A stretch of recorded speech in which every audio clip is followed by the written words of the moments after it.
জাজিয়াতে কি হতো বাবু? Pilgrimage tax, ধর্মের নামে ট্যাক্স।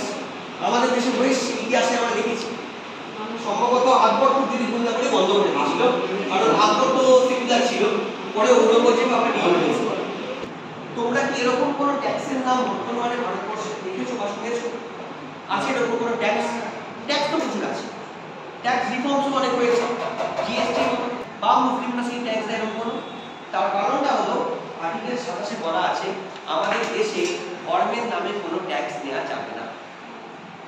ঠিক? তুই বলবি স্যার সে তো বুঝলাম, কিন্তু আমার একটা কথা বলুন, সরকার কি ধর্মের জন্য কোনো খরচা করে না? অ্যাবসলিউটলি করে। ধর্মের নামে কোনো ট্যাক্স দেওয়া যাবে না মানে আমি একটু বলিনি যে ধর্মের জন্য খরচা করা যাবে না। সরকারের কাছে একটা ফান্ড রয়েছে, এই ফান্ডটাকে আমরা কি বলি? কনসোলিডেটেড ফান্ড অফ ইন্ডিয়া, যেখান থেকে সরকার বিভিন্ন খরচা করে। কন্টিনজেন্সি ফান্ডটাকে আমরা ধরি না, কারণ ওটা তো মেনলি বিপদের জন্য ইউজ হয়। তাহলে কনসোলিডেটেড ফান্ড থেকে আমি ধরে নিলাম সরকার ঠিক করলো যে একটা সেগমেন্ট, এই যে সেগমেন্টটা সেইটা কাজটা ও রিলিজিয়াস কাজে সেই টাকাটা ও ব্যয় করবে। কিন্তু এখানে মাথায় রাখতে হবে আমাদের দেশের সেকুলারিজম হলো সর্বধর্ম সম্পন্ন। তার মানে তোমাকে যদি একটা টাকা ব্যয় করতে হয় তোমাকে সমস্ত ধর্মের জন্য ইকুয়াল প্রপোর্শনে খরচা করতে হবে। কেন ইকুয়াল প্রপোর্শনে? এখানে আমরা চলে আসছি অঙ্ক। আমাদের দেশে হিন্দু আছে 72% অ্যারাউন্ড। আমি অ্যারাউন্ড বলছি কারণ সেন্সাসের পরে অনেক কিছু ডেটা চেঞ্জ হয়। মুসলিম আছে অ্যারাউন্ড 6-7% আছে, খ্রিস্টান আছে একটু কম আছে, আরো এর থেকে অনেক কম আছে হলো জৈন, শিখ, পারসি, বুদ্ধিস্ট। মেনলি এই ধর্মের মানুষকে আমরা আমাদের দেশে দেখতে পাই।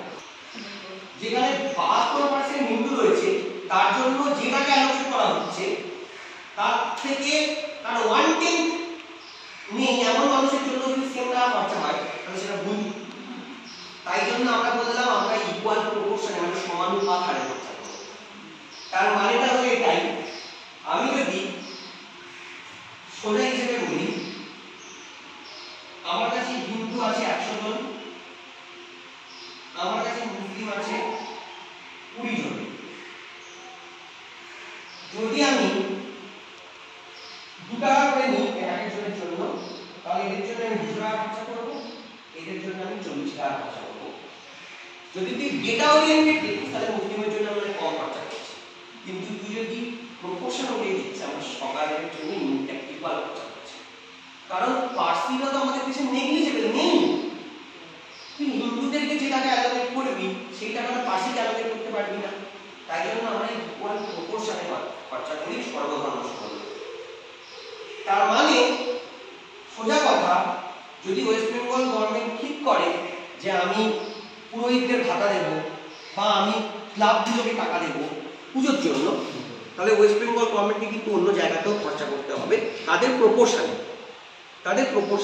পার্সিদের জন্য করতে হবে। পার্সিদের ফেমাস ফেস্টিভ্যালটা কি নাম? নবরোজ, তাই তো? সেখানে তারা খরচা করবে খুব কম, মানে নেই বলো। দেখ মমতার সাইকোলজিটা ওটার সাথে কনস্টিটিউশন মিল আছে, ও তো হিসেবে চলে। পার্সিদের জন্য বেশি খরচা করে লাভ নেই, কারণ ভোট নেই। তাহলে ভোট যাদের জন্য তাদের জন্য খরচা করে, হিন্দু মুসলিম মিলিয়ে আমাদের ভোটার তাদের জন্য খরচা করে, এটা আলাদা। ও তো ও সংবিধান মেনে নেয়, ও সংবিধান মানে তো আমার সংবিধান করা নিতে হবে। হ্যাঁ বাবু, ক্লিয়ার করতে পেরেছি?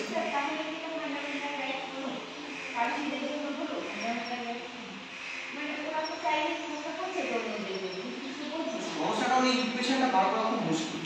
পার্সিদের সংখ্যা এতই কম আছে, ওদের জন্য যদি সরকার কোনো খরচা নাও করে সেটা হয়তো ব্যাপারটা করে যায় আসবে, কিন্তু খরচা উচিত, ঠিক আছে? কারণ তাদের সেই মৌলিক অধিকার আছে সেই টাকাটা পাওয়ার।